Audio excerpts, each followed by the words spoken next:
Hello दोस्तों, स्वागत है आपका मेरे YouTube चैनल पे। आज हम डिस्कस करेंगे डिज़ाइन ऑफ कंप्रेशन मेंबर। तो किसी भी कंप्रेशन मेंबर को डिज़ाइन करते समय हमें कुछ स्टेप्स का पालन करना पड़ता है, मतलब कुछ स्टेप्स इन्वॉल्व होती हैं इसके डिज़ाइन में। तो चलिए देखते हैं। पहली स्टेप होती है assumption of axial compressive stress. यहाँ पर सिग्मा एसी की बात कर रहा हूँ मैं। सिग्मा एसी का मतलब होता है एक्सियल कंप्रेसिव स्ट्रेस। तो सबसे पहले हम इसे एज्यूम करते हैं। सिग्मा एसी एज्यूम करने के लिए हमारे पास दो क्राइटेरिया होते हैं। पहला क्राइटेरिया रोल्ड स्टील सेक्शन के लिए है और दूसरा क्राइटेरिया है बिल्ट अप सेक्शंस के लिए। तो अगर हम जब सिग्मा एसी एज्यूम करते हैं तो रोल्ड स्टील सेक्शन के लिए जो हमारा कोड कहता है वो कहता है कि हमें जो एज्यूम्शन करना है वो 60 से 80 मेगा पास्कल के बीच में करना होता है। इसके बाद अगर हम बिल्टअप सेक्शन की बात करें तो बिल्टअप सेक्शन के लिए हम जो सिग्मा एसी एज्यूम करेंगे वो हम करेंगे 110 मेगा पास्कल से लेके 130 मेगा पास्कल के बीच में। इसके बाद जब हम सिग्मा एसी एज्यूम कर लेते हैं, इसके बाद जो दूसरा स्टेप होता है वो होता है कैलकुलेशन ऑफ रिक्वायर्ड एरिया। इसके बाद हम रिक्वायर्ड एरिया ज्ञात करते हैं जिसको कहते हैं एजी। ठीक है, रिक्वायर्ड एरिया ज्ञात करने के लिए जैसा कि हम स्ट्रेंथ ऑफ मटेरियल वगैरह में फॉर्मूले पढ़ते आ रहे हैं, stress equals to F by A, कुछ वैसा ही सिमिलर फॉर्मूला होता है ये भी। यहाँ पर एरिया निकालने के लिए हमारे पास फॉर्मूला है P बाई सिग्मा ए सी, जहाँ पर P क्या है, यहाँ पर हमारा जो P है वो फोर्स है। ठीक है, P फोर्स है। फोर्स कह सकते हैं इसको हम लोड भी कह सकते हैं। तो P लोड हो गया है, सिग्मा ए सी हमने एज्यूम किया है जो वो लेंगे, यहाँ पे सिग्मा ए सी एज्यूम्ड सिग्मा ए सी लेंगे। इसके बाद हमने जो रिक्वायर्ड एरिया है उसको निकाल लिया है। अब तीसरा स्टेप है selection of suitable section from steel table. तो अब हम जो हमारा रिक्वायर्ड एरिया निकला है उस एरिया के सापेक्ष हम स्टील टेबल में देखेंगे कि उसके आसपास का कौन सा सेक्शन है जो हमारी रिक्वायरमेंट पूरा कर सकता है। तो हम इस रिक्वायर्ड एरिया के अबाउट देखेंगे स्टील टेबल में कौन सी स्टील सेक्शन हमें सिलेक्ट करना है। तो हम चलते हैं स्टील टेबल को समझ लेते हैं कि कैसे स्टील टेबल में क्या क्या सेक्शंस दिए हुए हैं और उनको हम कैसे सिलेक्ट कर सकते हैं। तो चलिए चलते हैं हम स्टील टेबल में। ये है स्टील टेबल, यहाँ पर ये देख रहे हैं आप, ये हैंडबुक फॉर स्ट्रक्चरल इंजीनियर्स, मतलब इसमें जितने भी टाइप के स्टील स्ट्रक्चर्स होते हैं वो सारे दिए हुए होते हैं। जब भी हम कोई न्यूमेरिकल सॉल्व करते हैं स्टील स्ट्रक्चर से रिलेटेड तब हमें इस स्टील टेबल की आवश्यकता पड़ सकती है। ठीक है, यहाँ पर इसका आप देख पा रहे हैं, यहाँ पर इसका कोड दिया गया है, ये देखिए। ठीक है, इसके बाद अगर हम बात करें तो आप नीचे चल सकते हैं। ये ब्यूरो ऑफ इंडियन स्टैंडर्ड द्वारा प्रकाशित होता है जिसका एडिशंस दिए हुए हैं। यहाँ पर आप एडिशन देख सकते हैं कि यहाँ पर ये 1959 पे फर्स्ट एडिशन आया था इसका, और इसके बाद इस समय हम इसको यूज कर पा रहे हैं। आगे इसके कंटेंट दिए गए हैं, आप यहाँ पर देख सकते हैं, ये कंटेंट है। कंटेंट में आप देख पा रहे होंगे यहाँ पर ये रोल्ड स्टील बीम्स दिए गए हैं। इसमें टेबल 2 है, वो रोल्ड स्टील चैनल्स के बारे में बताती है। टेबल 3 है rolled steel equal angles, unequal angles, ये सारे सेक्शंस दिए गए हैं। तो हम यहाँ से अपना जो भी सूटेबल सेक्शन होता है, जो भी हमें चाहिए होता है, उस सेक्शन को हम यहाँ से सिलेक्ट कर सकते हैं। इसके बाद आगे चलते हैं, ये देखिए कंटेंट दिए गए हैं। इसके बाद आगे चले हम तो यहाँ सिंबल्स के बारे में जानकारी दी गई है कि कौन से सिंबल्स कहाँ पे यूज करने हैं। मतलब ये जो स्टील टेबल दी गई है उसमें जो जो सिंबल यूज किए गए हैं वो सिंबल किस पर्पस से यूज किए गए हैं उसकी सारी यहाँ जानकारी दी गई होती है। जैसे ये आर वाई वाई की बात करें तो ये रेडियस ऑफ जाइरेशन है about Y Y axis. A जहाँ कैपिटल ए है वो हमेशा the longer leg of unequal angle or one of the legs in case of an equal angle. ठीक है, मतलब इक्वल एंगल के केस में कोई एक लेग और अनइक्वल एंगल में जो है लॉन्गर लेग की डायमेंशंस है एरिया। ठीक है, अब आगे चलते हैं। जैसे ये cross sectional area square centimetre में अगर स्मॉल ए है कहीं पर तो वो इस चीज़ को रिप्रेजेंट करेगा। फिर आगे देखते हैं, ये तरह तरह के सिंबल्स यहाँ दिए गए हैं। जो भी सिंबल हमें स्टील टेबल में दिखाई देता है अगर हमें समझ में नहीं आता है तो हम उसको यहाँ पर इस रेफरेंस टेबल से देख सकते हैं कि कौन सा सिंबल क्या रिप्रेजेंट कर रहा है। वैसे आप आगे देखेंगे तो जो भी सेक्शंस हो, जो भी प्रॉपर्टी होती है उसके सिंबल के साथ उसका नेम भी दिया रहता है कि किस पर्पज़ के लिए ये सिंबल यूज किया गया है। अब आगे चलते हैं। जैसे ये टेबल 1, ये टेबल 1 है, आप देख पा रहे हैं। इसके बाद हम बात करेंगे ये यहाँ पर ये जो सेक्शन दिया गया है आप यहाँ पर इसको देख सकते हैं। ये सेक्शन में तरह तरह से उसकी क्रॉस सेक्शनल डायमेंशंस दी गई हैं, आप यहाँ देख सकते हैं। यहाँ पर जैसे ये थिकनेस ऑफ फ्लेंज है इसको डिनोट करते हैं टी एफ से।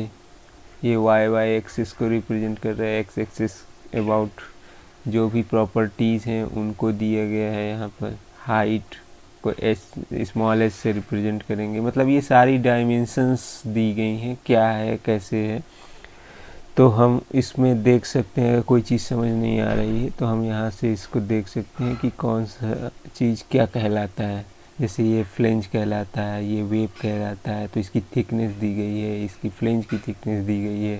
ये बॉटम फ्लेंज होती है अगर हम बात करें अगर, तो ये जो नीचे फ्लेंज दी गई होती है ये बॉटम फ्लेंज कहलाती है, ये अपर फ्लेंज कहलाती है, ये वेव होता है। तो तरह तरह की चीज़ें हैं, ये सारी चीज़ें हम देख सकते हैं।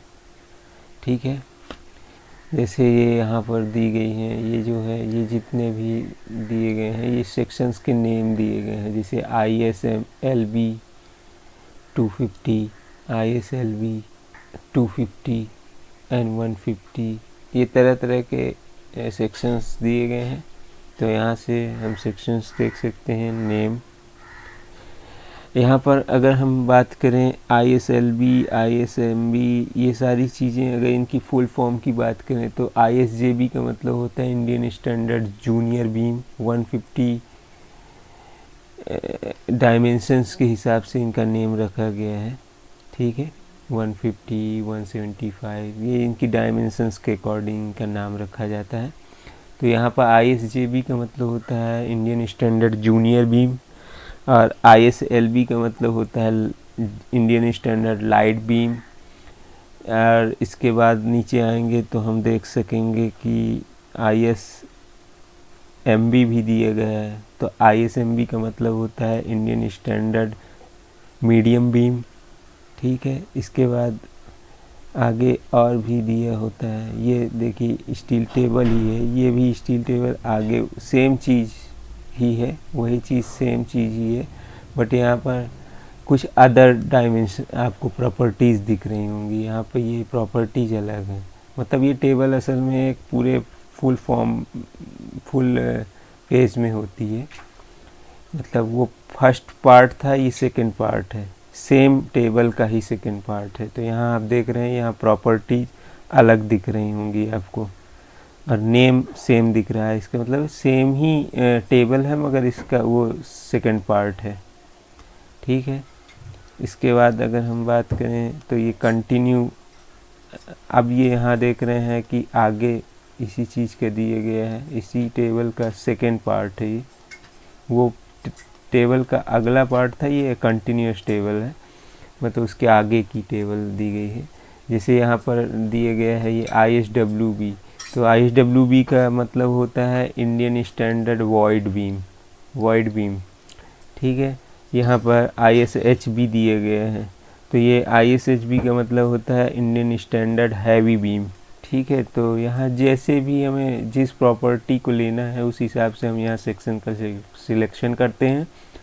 और आगे आपको जैसे हमें किसी स्पेसिफिक सेक्शनल एरिया का अगर हम सेक्शन लेना है तो हम वो एरिया के हिसाब से यहाँ पर एरिया देख लेंगे और हम उसको सेक्शन को सिलेक्ट कर लेंगे। यहाँ पर यहाँ देख रहे होंगे ये एरिया दिए गए हैं, या किसी स्पेसिफिक हाइट, वेट या उसकी जैसी भी डायमेंशंस का जो भी हमें रिक्वायरमेंट होती है वहाँ यहाँ से देख सकते हैं। ये यहाँ इसकी प्रॉपर्टीज़ दी गई हैं, यहाँ जो भी ये नाम दिए गए हैं, यहाँ पर ये प्रॉपर्टीज़ दी गई हैं। ये सारी चीज़ें ये प्रॉपर्टीज़ हैं, ये पूरा सेक्शन प्रॉपर्टीज़ का होता है। ये आप देख सकते हैं, ये सारी प्रॉपर्टीज़ हैं, ठीक है।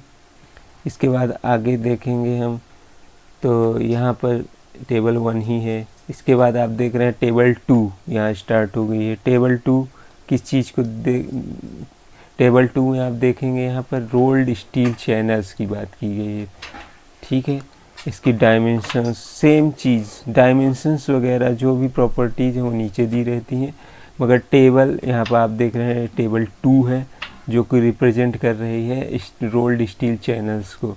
यहाँ पर क्रॉस सेक्शन बनाया गया है कि चैनल कैसे होते हैं, यहाँ पे उनकी डायमेंशनल रिप्रेजेंटेशन किया गया है और यहाँ पर उनकी प्रॉपर्टीज़ बताई गई हैं। ये जो भी चीज़ें हैं ये सारी प्रॉपर्टीज़ हैं उनकी। और ये यहाँ पर आप देख रहे हैं कि यहाँ पर आप देख रहे हैं ये इनके सारे नेम, ये नेम है। यहाँ पर रिप्रेजेंटेशन की बात करें तो सेम ही होगा लगभग। इंडियन स्टैंडर्ड जूनियर चैनल होगा, है मीडियम चैनल नीचे दिया गया है, मीडियम चैनल। ये सारी इनकी प्रॉपर्टीज़ हैं, ये सारी प्रॉपर्टीज़ हैं और ये यहाँ नेम है, ठीक है। अब आगे चलते हैं हम। ये टेबल 2 का आगे की प्रॉपर्टीज़ दी गई हैं, उसी का सेकंड पार्ट है। इसके बाद टेबल 3 दी गई है, यहाँ रोल्ड स्टील इक्वल एंगल दिए गए हैं। इक्वल एंगल यहाँ मैं आपको बताना चाहूँगा इक्वल एंगल क्या होता है। इक्वल एंगल का मतलब होता है ये जो ये लेग है और ये लेग है, ये दोनों इक्वल हों तो इक्वल एंगल कहलाता है, ठीक है। यहाँ पर इक्वल एंगल की नेम दी गई हैं, ये सारे नेम हैं, ये नेम है, ये नेम है, ये नेम है। इसको इंडियन स्टैंडर्ड एंगल बोलते हैं।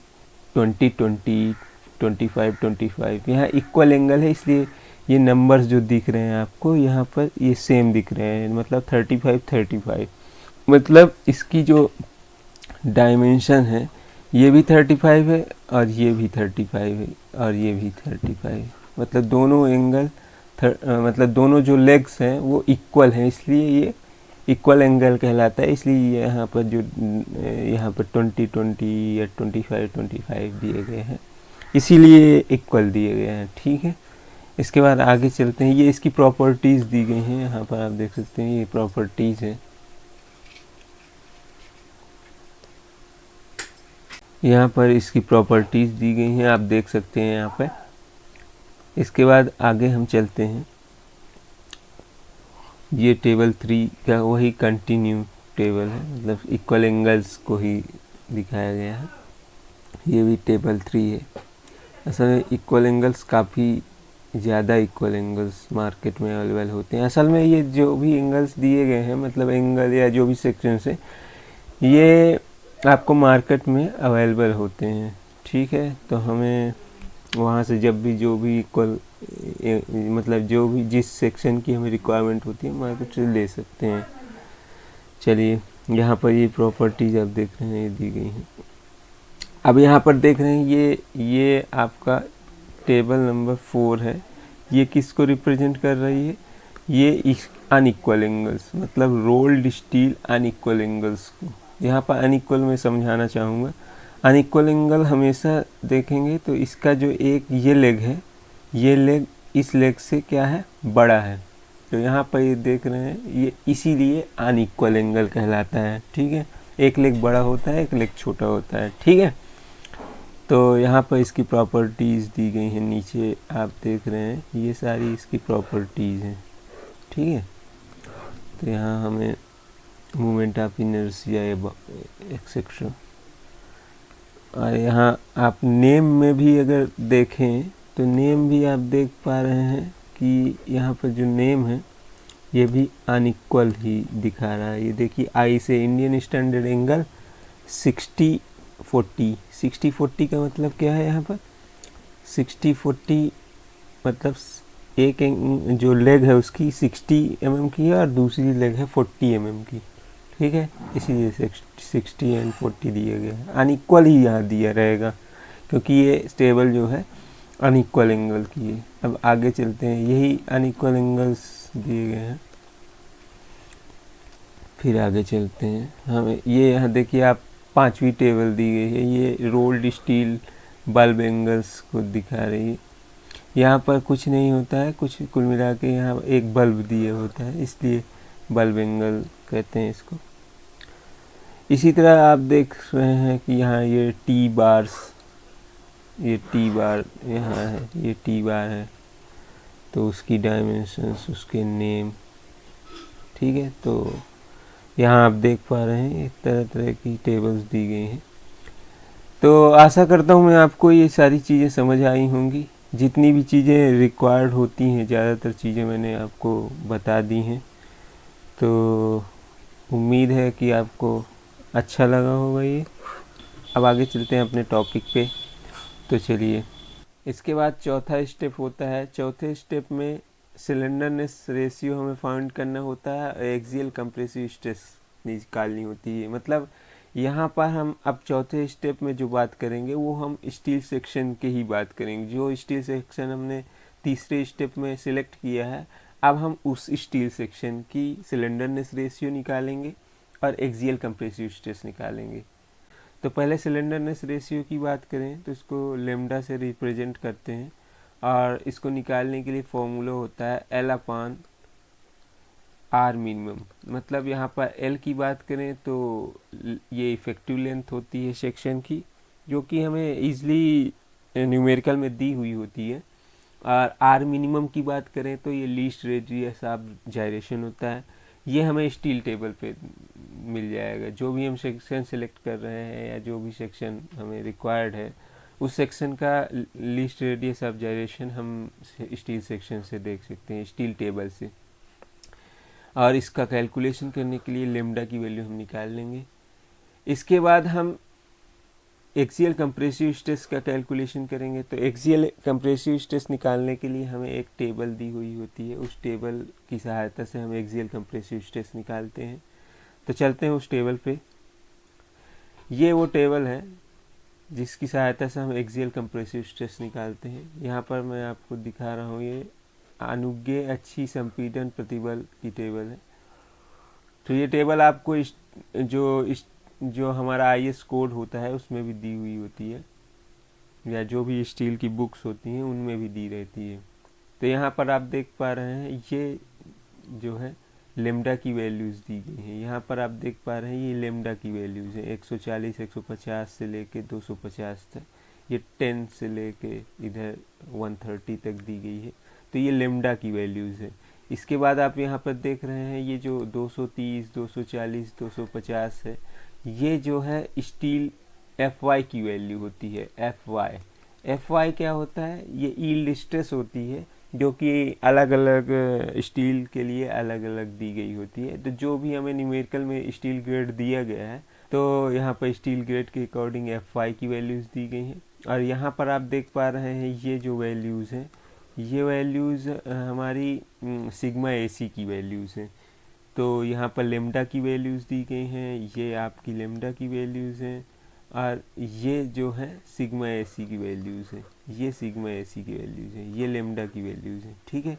ये सिग्मा AC, ये सिग्मा AC की वैल्यू है, ये सिग्मा AC, ये मतलब ये जो भी है ये सारा सिग्मा AC की वैल्यू है, ये लेमडा की वैल्यू एंड ये लेमडा की वैल्यू है।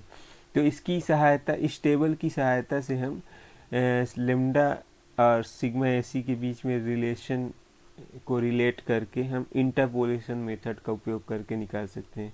कई बार इंटरपोलेशन, ज़्यादातर प्रश्नों में क्या है, इंटरपोलेशन मेथड का उपयोग करना पड़ता है, क्योंकि मान लीजिए अगर आपकी वैल्यू 68.9 आ गई लेमडा की वैल्यू, तो हम इस केस में हमारे पास इस टेबल में 60 की वैल्यू दी गई है, 70 की वैल्यू दी गई है, 68.9 की वैल्यू तो दी नहीं गई है, इसलिए हमें इंटरपोलेशन लगाना पड़ता है। अब हमें 60 की वैल्यू यहाँ पर लिखनी होगी। 60 की लेमडा की वैल्यू के लिए हमारे, मान लीजिए हमने ग्रेड 250 लिया हुआ है, तो 60 के लिए हमारे पास 122 है किसकी, सिग्मा एसी की वैल्यू, और 70 के लिए कितनी वैल्यू दी गई है 250 के लिए 112। तो यहाँ पर इन दोनों के बीच में अब हम इंटरपोलेशन निकालेंगे और हम 68.9 की वैल्यू यहाँ से निकाल सकते हैं।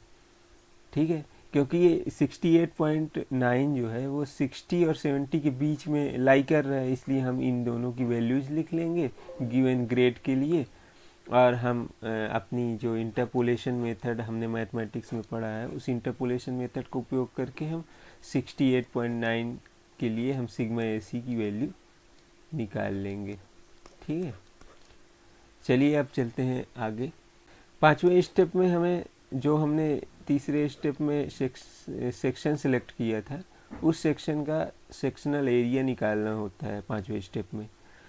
तो हम, चूँकि सेक्शनल एरिया की अगर हम बात करें तो हमने पीछे देखा है स्टील टेबल में कि जो सेक्शनल एरिया होता है वो दिया हुआ होता है।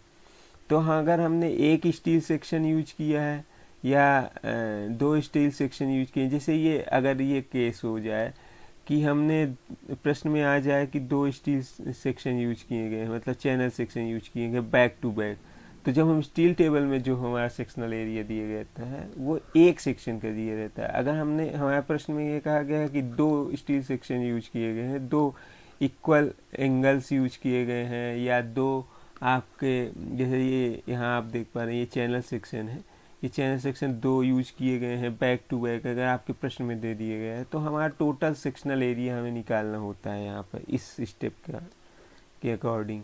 तो पांचवें स्टेप में हम टोटल सेक्शनल एरिया निकालते हैं। ठीक है, तो यहाँ पर हम कुछ करते नहीं है, एक, चूँकि हमारे स्टील टेबल में जो सेक्शनल एरिया होता है वो एक सेक्शन का होता है, तो हम यहाँ डबल कर देंगे, जैसा कि हमारा न्यूमेरिकल बोलेगा वैसा ही हम करेंगे। अगर हमारा एक स्टील सेक्शन यूज किया गया तो सीधे सीधे हम वहाँ से स्टील टेबल से सेक्शनल एरिया निकाल लेंगे, या कुछ मॉडिफिकेशन करनी है या कुछ उसमें मॉडिफिकेशन है, बिल्टअप किया है या कुछ किया है, तो हम पांचवें स्टेप के अकॉर्डिंग सेक्शनल एरिया निकाल लेंगे उस चीज़ का। ठीक है, इसके बाद आगे चलते हैं। आगे हमारा कह रहा है छठा step, calculation of safe load.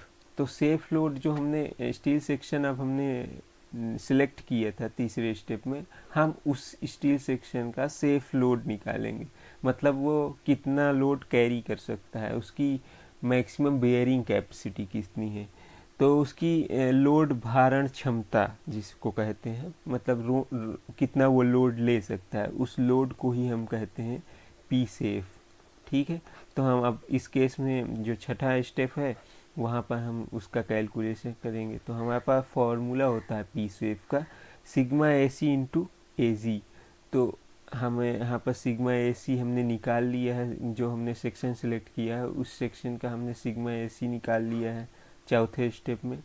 तो हमने सिग्मा ए सी और ए जी जो हमने ग्रॉस एरिया प्रोवाइड किया गया, यहाँ पर एज्यूम्शन वाला जो ग्रॉस एरिया है उससे हमें कोई लेने देने नहीं है, जो हमने सेक्शन सेलेक्ट किया है तीसरे स्टेप में उस सेक्शन का हमने ग्रॉस एरिया निकाल लिया, उस ग्रॉस एरिया का सिग्मा ए सी में मल्टीप्लिकेशन करेंगे और हमारा पी सेफ निकल आएगा। अब यहाँ पर आगे अगर हम बात करें, जब हमारा पी सेफ निकल आता है तो हमें इसके बाद एक चेक लगाना होता है। ये चेक किस लिए लगाना होता है? ये चेक इसलिए लगाना होता है अगर हमारा जो पी सेफ की वैल्यू आ रही है वो, अगर हमारी पी सेफ की वैल्यू अप्लाइड लोड जो हमारा न्यूमेरिकल में दिया हुआ होगा कि कितना लोड उस सेक्शन में आएगा, अगर उस लोड से अगर हमारा पी सेफ ज़्यादा आ रहा है तो इस केस में हमारा जो सेक्शन होगा वो सेफ होगा। ठीक है, मतलब जो लोड आ रहा है उससे ज़्यादा हमारा बियर कर पा रहा है इस केस में। ठीक है, अगर हमारा पी सेफ की वैल्यू कम आ जाती है अप्लाइड लोड से, तो उस केस में हम करते क्या है, सेक्शन को रिवाइज करते हैं। तो रिवाइज करने के लिए हमें फिर से सेकेंड स्टेप से इस चीज़ को रिपीट करना होता है। फिर से हम सेक्शन सेलेक्ट करते हैं जो हमने फर्स्ट ट्रायल में हमने जो सेक्शन सिलेक्ट किया था, अब इस बार हम उससे ज़्यादा सेक्शनल एरिया का सेक्शन सिलेक्ट करते हैं और फिर से इन्हीं स्टेप्स को फिर से फॉलो करते हैं और फिर से पी सेफ निकालते हैं। अगर इस केस में पी सेफ, जब तक पी सेफ की वैल्यू हमारी अप्लाइड लोड से ज़्यादा नहीं आ जाती, तब तक हमें सेक्शन को रिवाइज करना होता है। तो सेफ्टी पर्पज़ से हम थोड़ा सा ज़्यादा लेके चलें, अगर सेक्शनल एरिया का अगर सेक्शन लेके चलें, तो हमारा जो पी सेफ है वो अप्लाइड लोड से ज़्यादा ही आ जाएगा। ठीक है, आशा करता हूँ कि आपको ये लेक्चर समझ में आया होगा और अच्छा भी लगा होगा।